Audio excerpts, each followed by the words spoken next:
Lecture number 33 अध्याय 5 चुंबकत्व एवं पदार्थों के चुंबकीय गुण। इसमें सबसे पहला पॉइंट आता है चुंबक। आप सब जानते हैं कि चुंबक जो है हमेशा कुछ पदार्थों को, जैसे कि जिसको हम बोलते हैं चुंबकीय पदार्थ, लोहा, इस्पात, निकल, कोबाल्ट, इन सब को अपनी ओर आकर्षित करने का जो गुण पाया जाता है वो गुण कहलाता है चुंबक। और जो पदार्थ ऐसा पदार्थ में मैक्सिमम जो प्रकृति में पाया जाता है उसका नाम है मैग्नीशिया, या एक लोहे का अयस्क होता है जिसको हम लोग मैग्नेटाइट भी बोलते हैं, Fe2O3, जो कि एक लोहे का अयस्क होता है। उसमें ये गुण पाया जाता है कि ये कुछ विशेष प्रकार के पदार्थों जैसे लोहा है, इस्पात, निकल, कोबाल्ट को अपनी ओर आकर्षित करता है। तो इस ऐसे पदार्थ को हम चुंबक बोलते हैं और इस गुण को हम चुंबकत्व बोलते हैं। ठीक है, खूब ज़्यादा इसका मैं डिटेल्स में आपको नहीं बता रही हूँ। पहले चुंबक का उपयोग जो है दिशा के ज्ञान के लिए किया जाता था, ये किस प्रकार था ये और आगे हम लोग डिस्कस करेंगे। आप लोग बहुत लोअर क्लासेस से चुंबक के बारे में पढ़ते आए हो और चुंबक के बारे में जानते भी हो। तो मैग्नेटाइट अयस्क जो था वो लोहे के छोटे छोटे टुकड़ों को अपनी ओर आकर्षित करता है। इसको सर्वप्रथम इस चुंबकत्व के गुण को सबसे पहले बताने वाला साइंटिस्ट जो था वो थेल्स नामक साइंटिस्ट ने इसको बताया था। और बाकी आगे चलकर प्रयोगों में ये देखा गया कि ये केवल लोहा को नहीं, इस्पात को भी, निकल को भी, कोबाल्ट को भी अपनी ओर आकर्षित करता है। और इस प्रकार इन पदार्थों को हम चुंबकीय पदार्थ कहते हैं। तो जो पदार्थ चुंबकीय वस्तु को अपनी ओर आकर्षित करता है उसको हम चुंबक बोलते हैं। ठीक है, मैं रिपीट कर रही हूँ कि जो पदार्थ चुंबकीय वस्तु को अपनी ओर आकर्षित करता है उसे चुंबक कहते हैं, तथा इस चुंबक के इस विशेष गुण को हम बोलते हैं चुंबकत्व।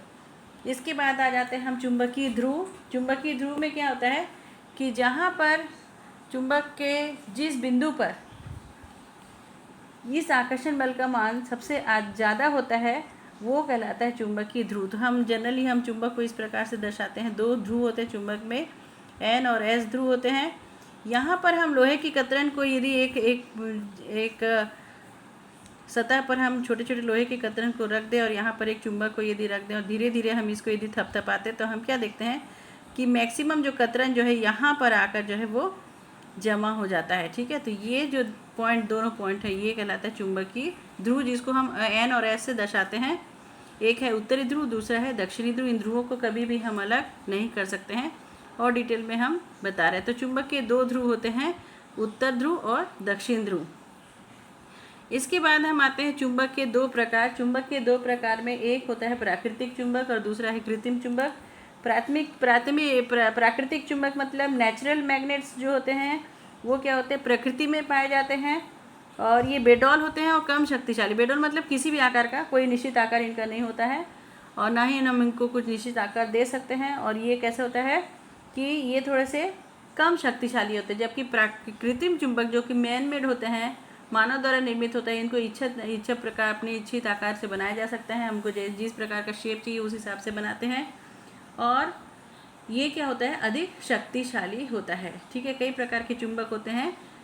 कई प्रकार के बोलने से मतलब उनके आकार के हिसाब से गोल सिरे वाला चुंबक होता है, दंड चुंबक होता है, घोड़े की नाल चुंबक होता है। इस प्रकार नाल चुंबक जो है यू शेप में होता है। N और S यहाँ पर दो इसके पोल्स होते हैं, N और ये S। ऐसा दंड चुंबक जो है सीधे छड़ के आकार का होता है। फिर गोल सिरे वाला चुंबक जो है इस प्रकार से होता है।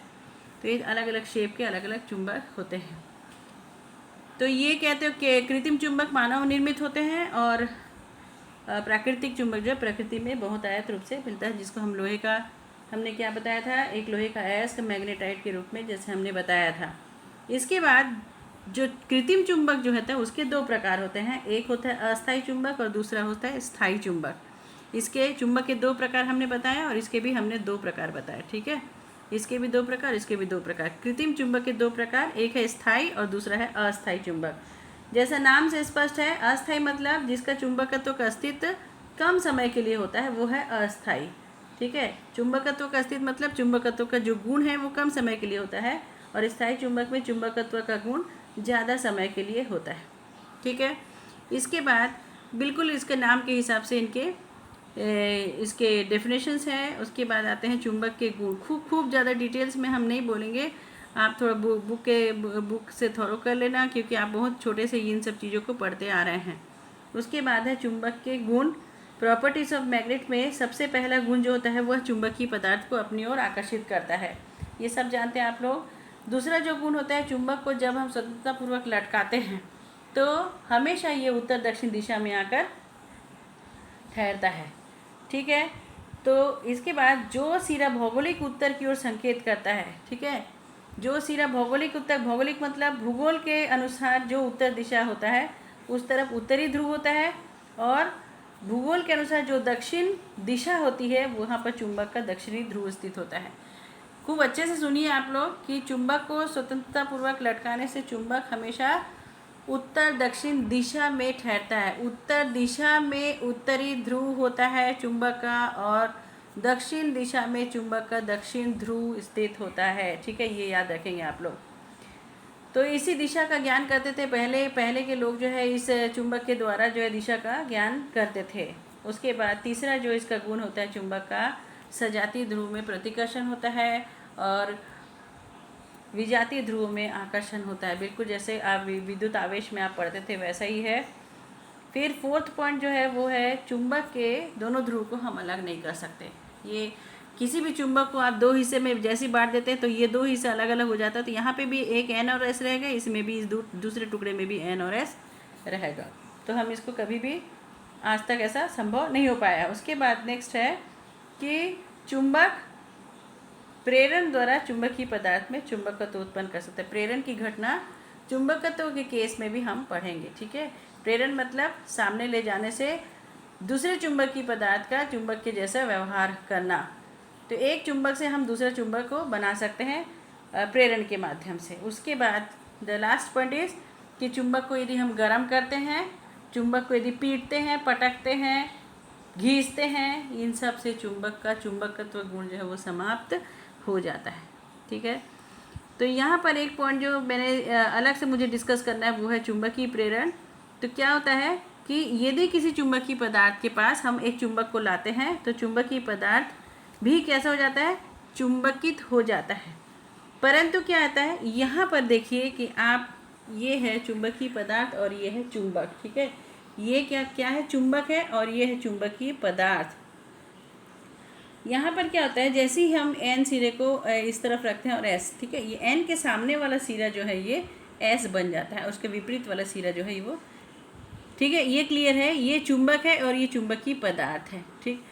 तो यहाँ पर क्या करते हैं कि जैसे ही हम चुंबक को लाते हैं तो क्या होगा, जिस ध्रुव के सामने, जैसे यहाँ पर एन लिखा हुआ है तो उसके सामने वाला जो सतह है वो एस ध्रुव बन जाएगा और उसके विपरीत वाला सतह जो है वो एन ध्रुव बन जाता है।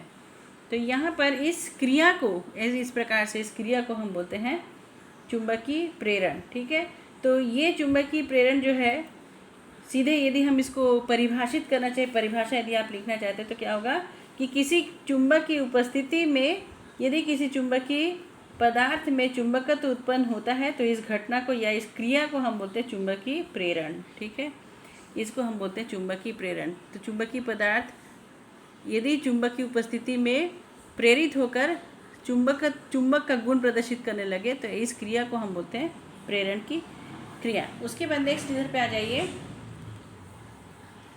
परिभाषा है। पहला है चुंबक की अक्ष, ठीक है। चुंबक की अक्ष मतलब चुंबक का जो एन और एस है, ठीक है, ये देखिए एन और एस ध्रुव है, एन और एस, इन ध्रुवों को मिलाने वाली जो रेखा है वो कहलाती है चुंबक की अक्ष, ठीक है। दोनों ध्रुवों को मिलाने वाली काल्पनिक रेखा है, ये काल्पनिक है, आप इसमें रेखा नहीं, ये कल्पना है। उसके बाद है चुंबक की प्रभावकारी लंबाई। तो बहुत ध्यान से सुनेंगे, चुंबक की प्रभावकारी लंबाई जो है ये इस प्रकार के क्वेश्चन जो है छोटे छोटे क्वेश्चंस के रूप में इन छोटे छोटे चीज़ों को पूछा जाता है। चुंबक की प्रभावकारी लंबाई दोनों ध्रुवों के, चुंबक के दोनों ध्रुवों के बीच की दूरी को हम बोलते हैं प्रभावकारी लंबाई। दोनों ध्रुवों के बीच की दूरी, ठीक है, ये चुंबक की लंबाई नहीं हो रहा, हम क्या बोल रहे हैं, चुंबक के दोनों ध्रुवों के बीच की दूरी, और इस प्रभावकारी लंबाई को हम 2l स्मॉल l से दर्शाते हैं।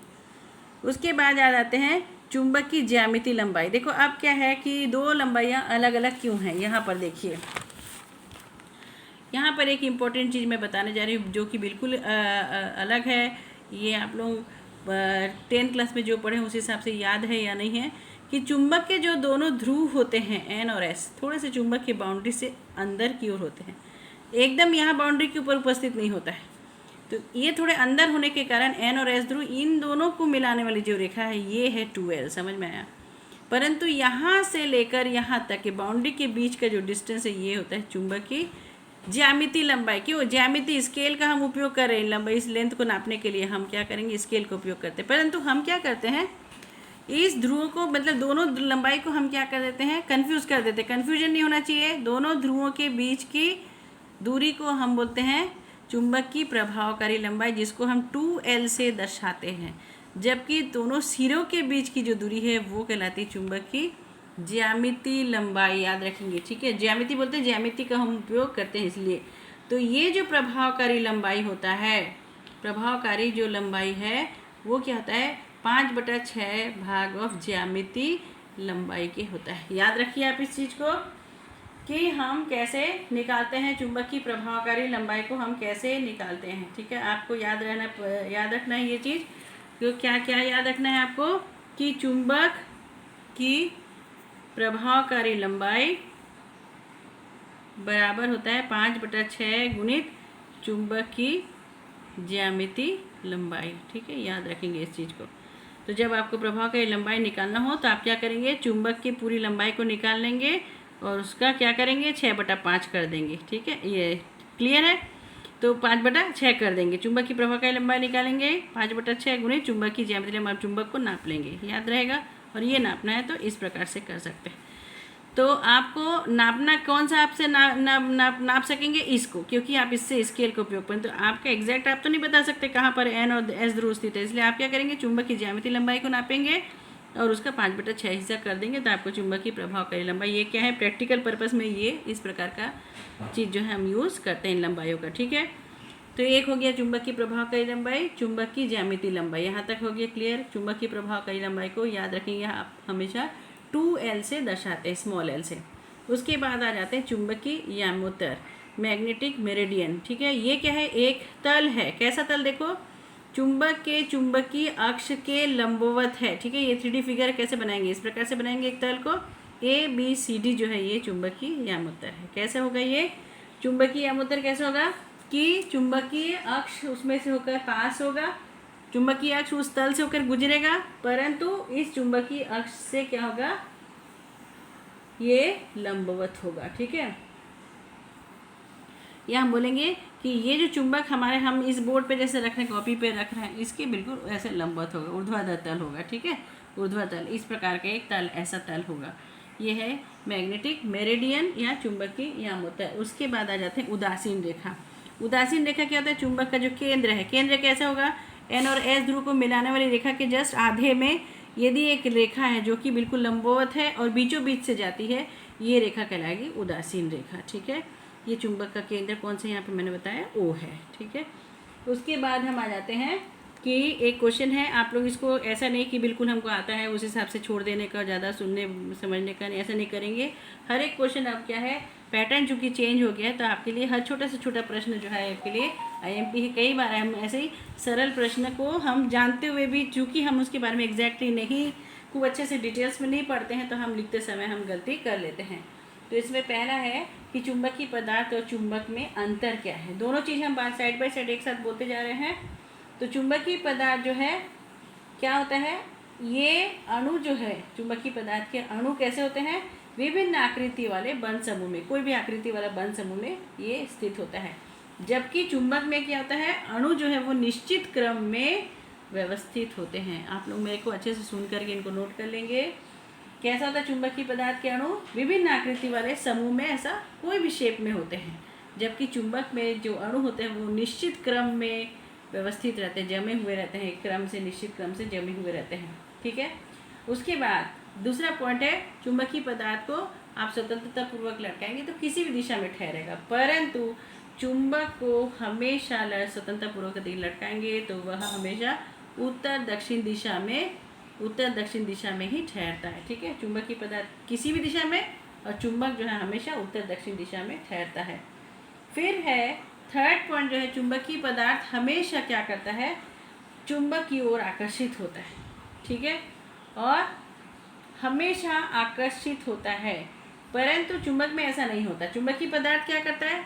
हमेशा चुंबक के द्वारा आकर्षित होता है, चुंबक की ओर आकर्षित होता है चुंबकीय पदार्थ, ठीक है। फिर ध्यान से सुनिए,